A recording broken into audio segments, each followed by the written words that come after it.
so many organizations out there are struggling to understand, emotions in a business context, and what should we talk about? How should we bring it up?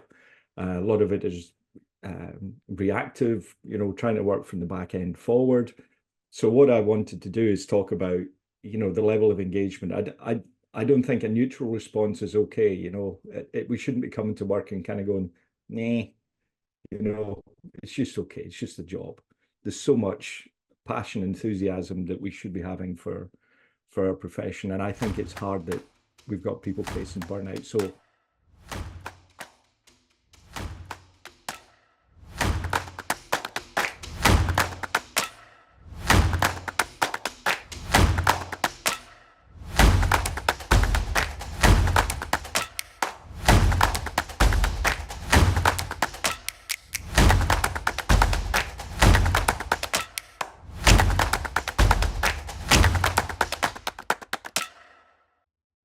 do this research for yourself.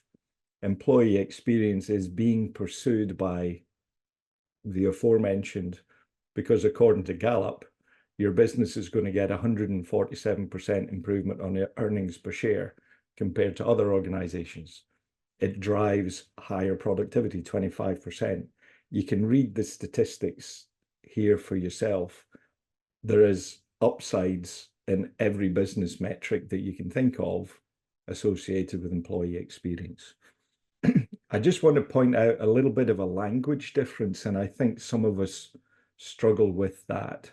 So I've heard a lot of people talk about the language of the C-suite, right? We need to talk like sales. We need to talk like finance. We need to talk like HR. And that's not to say we need to mimic their, profitability, sales type speak. What it is they're telling the board how we're going to be a better company as a result of what we bring.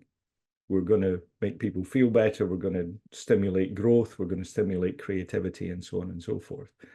Our language tends to be less bad, and we're pretty sure bad things are going to happen, but we hope that the impact of less bad isn't too bad. So when we get to the Journal of Occupational Health Psychology, National Safety Council, it's less likely to be bad, or a little bit of a reduction in the bad things. And I want you to think about that kind of language as we kind of go through this presentation. Good genes are nice. If your parents gave you good genes, then likelihood is that you're more resilient and healthy. But very dominant, joy is a better cure for well-being in the long term and in later life. So linking this together, and sorry, I should say specifically, they point at joy being good relationships, not number of relationships, but the quality of the relationships that we have. So I'm going to piggyback on the back of that and say that the challenges facing industry, and you see it all over now, these numbers are going the wrong way. Turnover, quiet quitting, I'm sure many of you have heard, burnout, disengagement, all affecting productivity. We're seeing innovation and creativity go away as well. So the solution that businesses are therefore looking at is employee experience, because engagement comes from I'm happy with where I am, what I do, and how I'm appreciated. And happiness and engagement makes everything better, impacts all business metrics, like I showed you earlier on. I don't know if I made this up or I heard it somewhere. I can't remember now.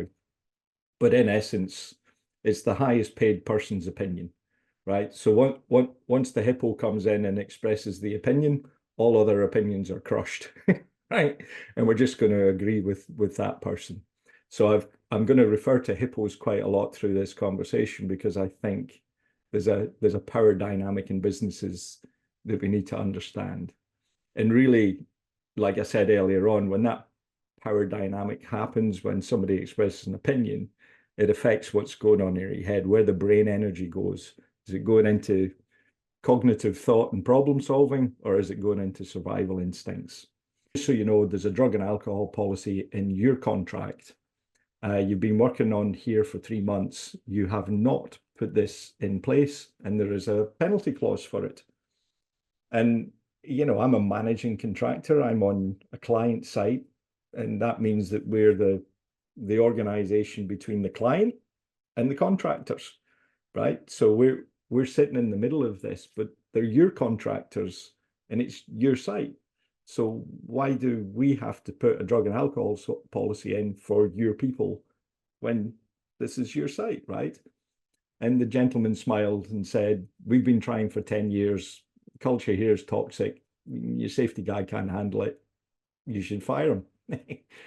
So his version of social well-being was to put the risk on us to get it done, because he needed to look good in front of his boss, and he thought he had a very clever way of doing that.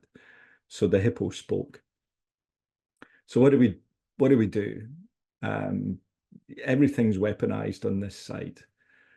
So we need to look at this a little bit differently. So we decided to have a bit of fun. We went to the local toy store. We bought some radio-controlled cars, and there's about 800 people working on the project. And there was some other fun things that we did, but this was really the serious message that we needed to get across. We needed to get this across the line for all the right reasons, not the wrong reasons that we'd been asked to do it. So the idea was this: you drive a radio-controlled car as fast as you can through the cones, round the circle at the end twice, back down through the cones. We log your time, and then we put beer goggles on you. Now, I don't know if anybody is familiar with the term beer goggles. They are something that you put on your face. It does not enhance the appearance of members of the opposite sex. What it does is it blurs your vision as if you're under the influence of drugs or alcohol. So we put the goggles on, and then we say, please, see if you can beat your time. Fortunately, nobody did, because that would have created havoc with our social experiment here. But we asked at the end, okay, so what do you see? What's the message? And they're like, yeah. If you're under the influence of drugs or alcohol, you can't see straight, and you can't drive as fast. Not quite, but it seriously impacts your ability, right? And then we said, okay, let's talk to the fire brigade. So the fire brigade told us some stories about cutting people out of cars, and many of us have experienced this, and I hope I'm not bringing trauma for anybody, but this is a pretty serious thing, right? So we went through that process. They told us about some of the experiences they had, and I said, okay, have we got the message? And they're like, yeah, Andy, the consequences can be significant. We understand that. I said, well, okay, now I'm going to talk. And if you think about colleagues that you're working alongside just now, it might be obvious if you see a change in behavior and, banging heads off walls and shouting and crumpling up their work and so on. But would you know if somebody very close to you had tried to solve a problem with, look at things in bottles? And they were like, well, we might know. We might know that. And I said, well, okay, so, would you know if somebody was feeling isolated and alone and had lost their direction, wasn't valued, couldn't see how their contribution works? Would you know that person? Would you know if they'd look for a solution in the bottom of the bottle? They're like, well, maybe not. Maybe not. And the fact is, there's about 800 people in 10, 12 different companies here. Would you know if any of them were looking for a solution in the bottom of a bottle? And clearly the answer's no to that. We don't. So it's my job. It's my job to protect everybody on site, but we can only do that if we agree that this is something that we need to do here. So the only way you can attain agreement on anything, and good choice or bad choice, I don't know, but the only way that we could achieve anything is if we align on the importance of what we're doing and the value that it brings. And we talked about experiences that they'd had with friends and family and so on, where somebody was looking for help and they couldn't find it. So we were bringing in a policy to help find people that might need help. But we asked them, right, go away, talk to whoever it is you need to talk to. Let me know what your conditions are to bring this in place. And we backed the HIPPO out the room, and we had a policy that was signed within days that they've been trying to do for 10 years. I don't think there's anything new or novel in anything that I've just said. It's really just treating people as human beings. But the experience and history they'd had was not being treated like human beings. So the first time somebody showed up and treated them like human beings, treated them like collaboration, the experience that they had led them to the agreement that we had. Sometimes we just get stuck in, an audit has to be like that, or an inspection has to be like this, or a pre-job brief, or whatever the tools you use kind of have to be like that. But, the process that I go through with organizations is understanding where these emotions come from and the misalignments, understanding where the problem worth fixing exists. Sometimes the biggest problem isn't the one that you want to fix. And then working out how is it that we're going to grow the relationships together.